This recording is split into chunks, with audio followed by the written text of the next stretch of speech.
I'll just have you introduce yourself, say your name, what firm you're with, and just a fun fact about you.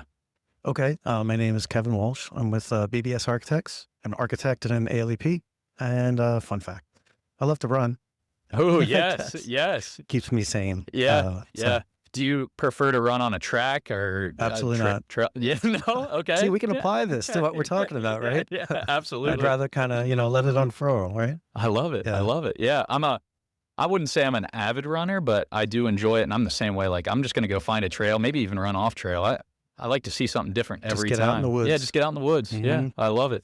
I guess first things first, I want to just kind of high level ask you, when you hear the phrase radically student centered, what kind of comes to mind? Do you kind of have a perception of that you could share with our audience? Yeah, sure. I mean, I think it obviously talks about things shifting, right? And I actually broke it down for myself in preparation and just kind of prepped a few things. I thought, well, obviously radical has a lot of definitions, and it's interesting to read all the definitions about that, even in biology, even in mathematics, et cetera. So it's very interesting as an agent of change. I like the idea of the student-centered.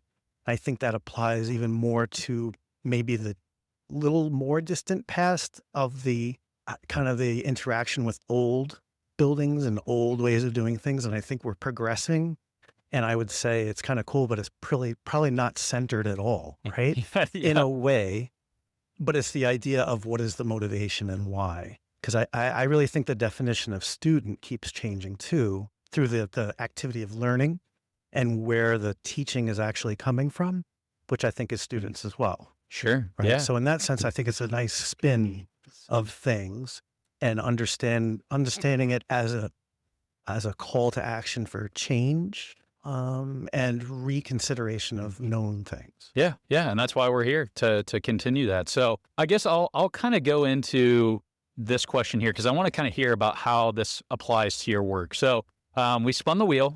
We landed on how do you ensure all voices, students, staff, families, and communities are all heard and valued during the early stages of a project. I want to kind of hear for that from you, maybe even a project that you've worked on where this is kind of applied.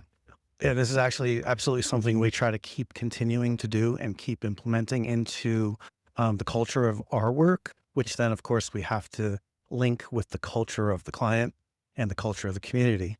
So it's a little different every single time. But to get this to go on, I think you really just have to have good upfront conversations with the folks that are in charge, and your point of contact is to let them know, if they don't ask for this, to say this is a very important part of the process. And how can we affect this? So usually what happens is we'll get administration going, understand boards of education too, and then go through kind of teachers and staff, et cetera, to understand how to then reach out within the school and then try to get out into the community and have people come in to listen or talk about what we're thinking about, and obviously have students involved. We've done interviews with students beforehand to say, like, just big questions like, what do you think is great about your school? Or what do you think is a challenge? If you could have a new school, what would it be like? Right? Not even thinking that we're replacing their school and they're not getting a new school, but for them to say, what could they imagine? And it's been very interesting to hear what they have to say about that. Yeah, I was going to say this ties into, so we were just doing some interviews with schools next, and that's kind of what they were saying too, is like, it's fun to just no budget in mind. Like, let's just really just at a high level, like reimagine, like if we could have anything in the world, what would it be and what would that look like? And just, it was so impressive to kind of see what they had. And I love to hear that, everybody here is kind of applying that to their work and their day to day. So I guess what I want to ask you next then is, we're kind of seeing that now. And I feel like this is obviously evolving over time too. But when you look at this phrase radically student centered over the next 5, 10, 15 years, how do you kind of see that evolving, and maybe even your process evolving with that? And I was just thinking too about the question we were just talking about. And I think what the process of listening does is it identifies higher level patterns, which then can inform why. And that's the big thing. And I think that's what it is going to continue to evolve.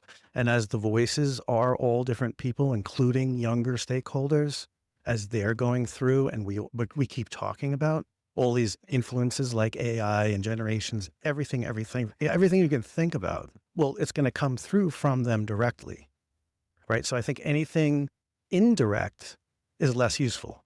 Yeah. So I think the whole idea of getting people to talk and share is the most direct way to know what to do. That's awesome. So, yeah, radically student-centered. How does that kind of influence the work that you're doing here with BBS? Yeah. Yeah, I think what it does is it becomes the energy or the why or the motivation, right? And one thing I thought about is because we have a couple projects that have completed, we're in the middle of, and what I like about it is I can talk about theory into practice a little bit. And I think even as we answered the question before about hearing from community students, et cetera, that informs the process. So the theory is less abstract and much more practical. And it's definitely not the architect in the White Tower. I mean, that's long gone, but this is just kind of evolving even more into the why. And then it's our job to kind of figure out how to implement that in a physical way for the space. So my idea of theory into practice is I'm following the activity of learning, not just building a building or spaces.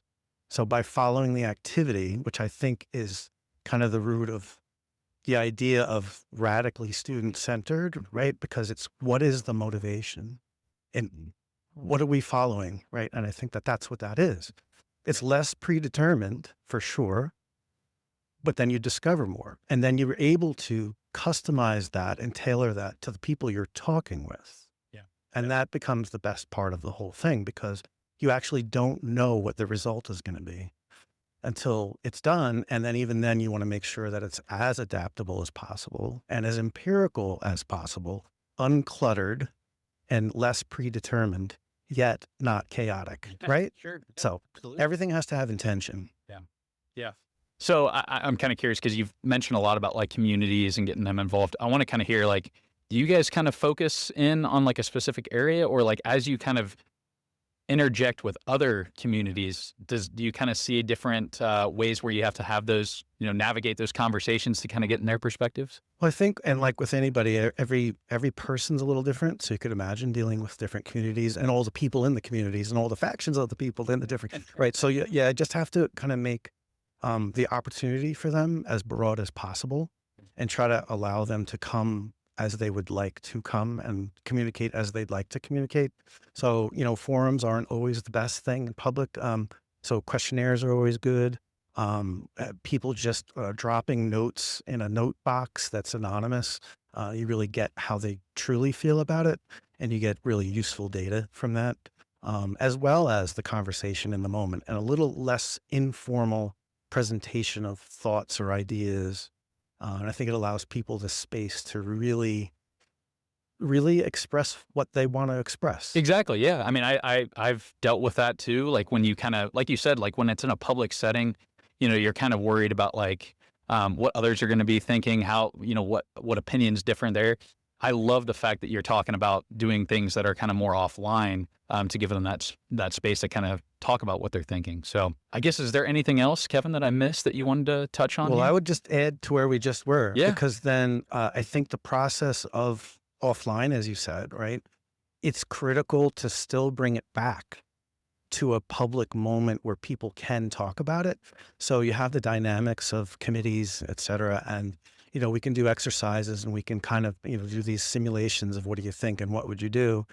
And then when people reflect on that and then they have to take it from that protected moment of the committee meeting to a more public forum, the translation of that is critical so that it doesn't lose its genuine moment where people felt comfortable. And I think that's what we all have to just keep striving for is to, I don't want to say break down the formality, but like continue to find ways to express what people expressed to translate into a moment where they're in the spotlight. Yeah. And then I think that's an important next step because then the greater community who may not have been able to participate is now seeing that and reacting to that moment. So you just don't want to lose that genuine connection all along the way as it translates into more of a formal decision. Yeah, man, that's great insights. Well, thanks for being on. Yeah, this is, how many times? Is this the third time on the podcast? Or? Yeah. Well, this is awesome. We'll have to keep the conversation going and see where this evolves next year. So, yeah. Yep. Thanks, Kevin.